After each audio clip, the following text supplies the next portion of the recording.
there is cold. Bone-deep, relentless European cold.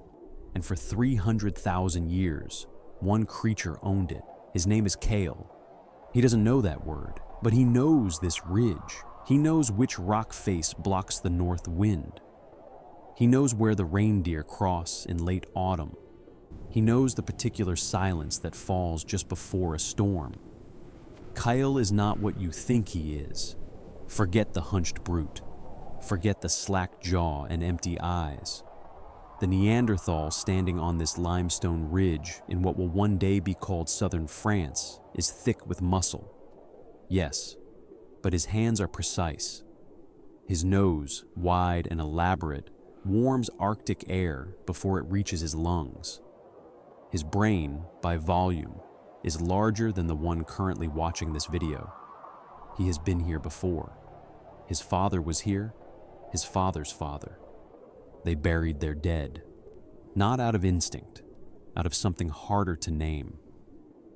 In a cave in northern Iraq, a Neanderthal was laid to rest surrounded by flowers, hyacinth, groundsel, grape hyacinth, arranged with deliberate care around his body. The pollen is still there. Scientists found it pressed into 60,000-year-old soil, proof that something in Kael's lineage understood grief. That's not an animal, that's a person. Kael's band is small, 11 individuals, 3 winters in this valley. They have language, not like yours, but real, enough to coordinate a hunt, enough to mourn. They are not primitive, they are not losing. They are, by every measure that matters in this world, thriving. And then something changes in the south. Something is moving north. Something that has never been here before. Something that travels in larger groups, makes different sounds, leaves different marks on the bones of its prey. Kael doesn't know what it is yet, but he has found its fire. The ashes are still warm. Reva crouches over them with 2 fingers pressed into the gray, reading the heat like a word. This fire burned through the night. Someone left in the morning, someone large, by the depth of the prints pressed into the soft earth near the tree line. Reva is not large. She is lean and fast and built for distance, not for cold. Her people have been pushing north for 3 seasons, following the game, following something harder to name. She has never seen prints like these. Wider at the toe, heavier in the heel. The stride is shorter than her people's, the gait more grounded, as if whoever made them was built to absorb the weight of this frozen world rather than move across the surface of it. She doesn't call out. She circles the camp instead, reading it. There are eagle feathers here, bound together with sinew. She doesn't touch them. 50 kilometers east, deep in a cave, the bones of dozens of white-tailed eagles have been recovered, wings stripped clean, talons removed with precision. Those talons were worn as jewelry. They were worn 130,000 years ago, long before Reva's people ever set foot in Europe. The things living in these hills had been making art longer than her civilization has existed. She looks up at the ridgeline above the valley. Something is watching her. She can feel it the way prey feels it, not sight, not sound, just a change in the quality of the air. She does not run. Running is what prey does. She backs away slowly, into the tree line, into the dark, and she makes a decision. She goes back to her band. She tells them what she found. She tells them about the prints, the ashes, the feathers, and she tells them which direction the prints were heading. Her people turn that way. We might have killed them, not in one battle, not in a war with sides and generals and terms of surrender, something slower, something that looks, from a distance, almost like nothing at all. For decades, the accepted story was peaceful replacement. Sapiens arrived. Neanderthals faded. Natural selection did its quiet work. No blood required. But look closer at the fossil record, and that story starts to crack.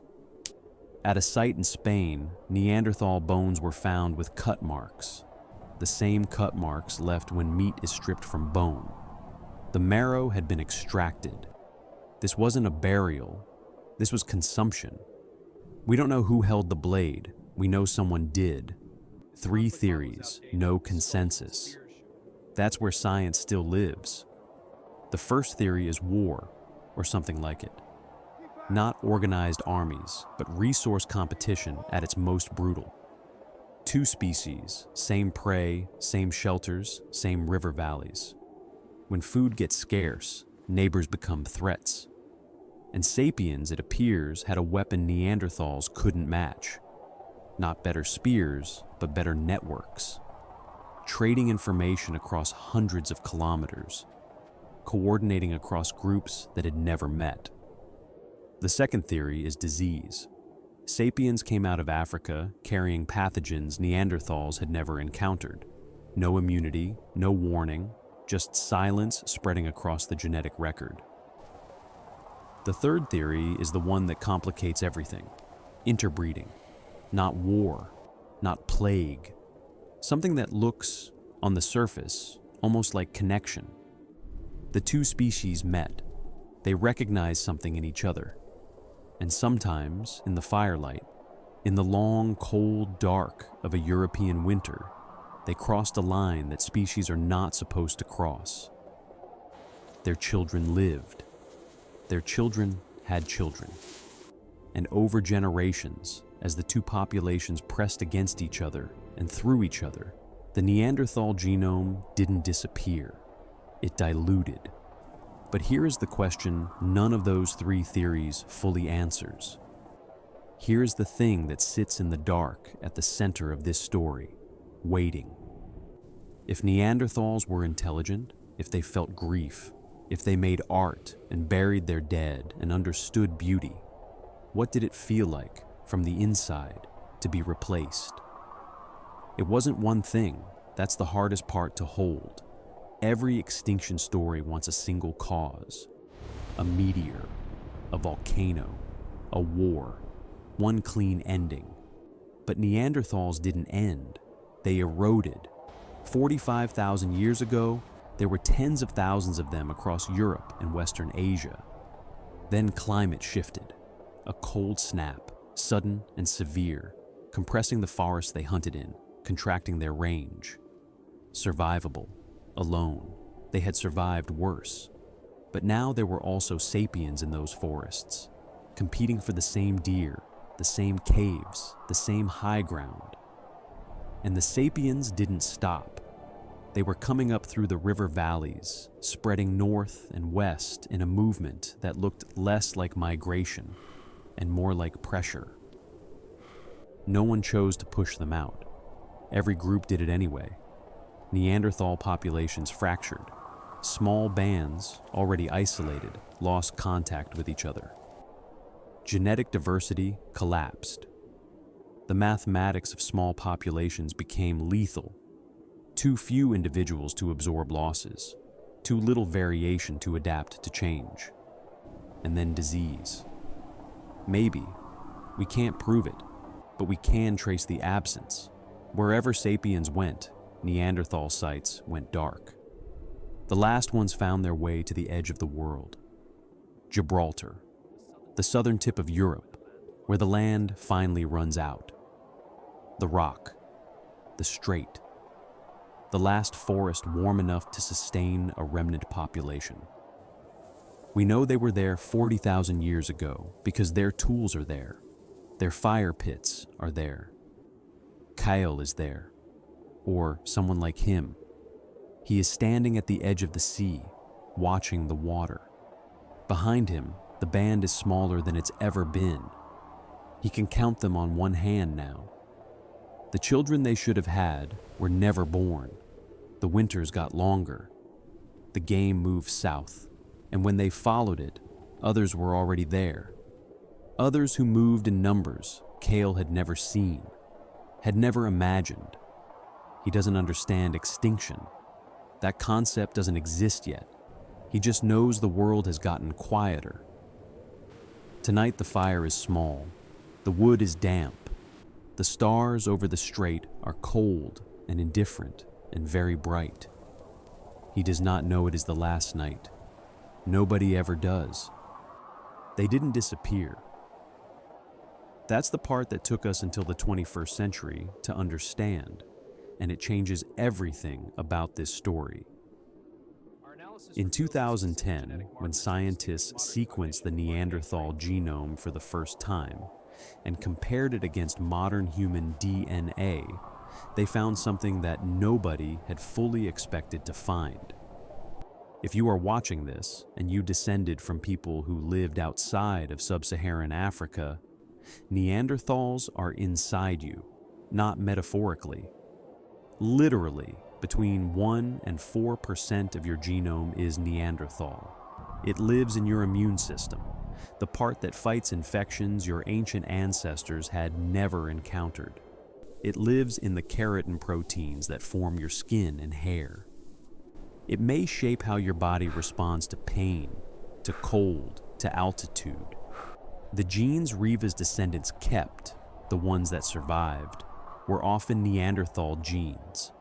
Because those genes were tuned to Europe, they fit this specific cold, this specific biology of this specific world. The two peoples didn't just coexist.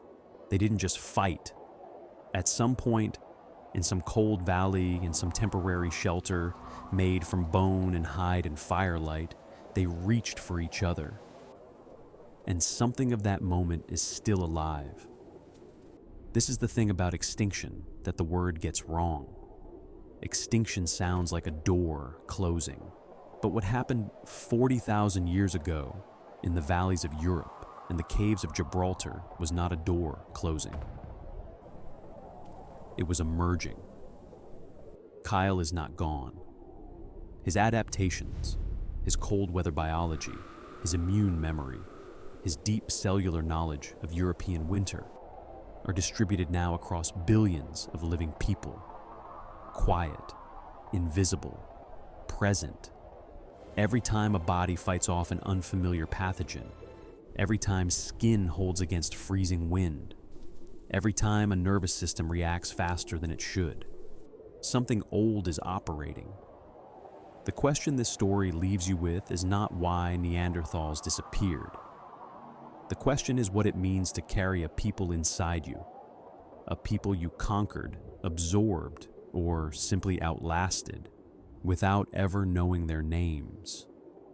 We are the last humans, but we are not entirely ourselves.